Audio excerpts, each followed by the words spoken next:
Kita-Kita FM, suara dari tanah di bawah bayu. Memang terbaik dan sentiasa di hati. Dari gunung ke lautan, dari kota Belud sampai ke Kelabakan, inilah suara rakyat Sabah yang sejati. Hari ini kita kupas PKDM umum senarai calon 13 November, ujian sebenar Parti Muda Sabah.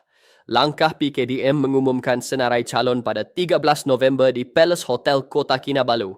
Bukan sekadar acara biasa, ia ujian besar untuk Parti Muda ini membuktikan keseriusan mereka menyaingi gergasi politik Sabah seperti GRS, Warisan dan Pakatan Harapan. Datuk Wetrom Bahanda, timbalan presiden yang juga antara penggerak utama parti, menegaskan PKDM akan bertanding solo. Ini satu langkah berani atau mungkin berisiko dalam lanskap politik Sabah yang syarat dengan pakatan longgar dan rundingan silang parti. Tapi dalam konteks semangat tempatan, langkah ini memberi mesej jelas. Kami bukan parti tumpang, kami parti tuan rumah. Fokus disandarkan juga menarik, bukan sekadar soal kerusi tapi strategi.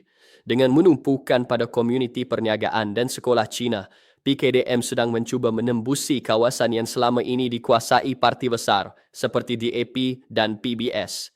Dan dengan nama-nama seperti Ricky Hong, Sri Tanjung dan Roger Vu Kemabung disebut, jelas parti ini mahu menunjukkan keterangkuman bukan sekadar retorik.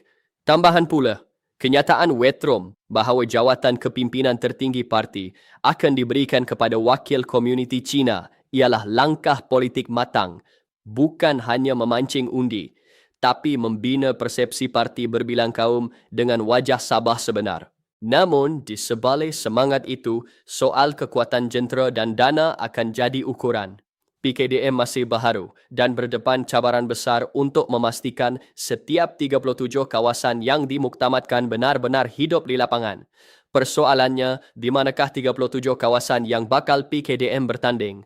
Yang pasti Matunggung dan Malalap. Kawasan lain, kalau berjaya, PKDM mungkin muncul sebagai kingmaker baharu di Sabah. Tapi kalau tersilap percaturan, mereka mungkin sekadar nota kaki dalam sejarah PRU Sabah ke-17. Kesimpulan Kita-Kita FM, PKDM kini berada di persimpangan penting antara idealisme politik tempatan dan realiti medan pilihan raya. Umum calon pada 13 November nanti akan menentukan sama ada mereka benar-benar siap bertanding atau sekadar mahu dikenali dahulu. Itu dia ulasan dari Kita-Kita FM, suara dari hati rakyat Sabah. Jangan lupa kita bukan sekadar mendengar, kita menganalisis, menilai dan bertindak. Jumpa lagi dalam segmen seterusnya. Masih bersama Kita-Kita FM, suara dari tanah di bawah bayu. Jangan lupa like, komen, share dan subscribe. Terima kasih.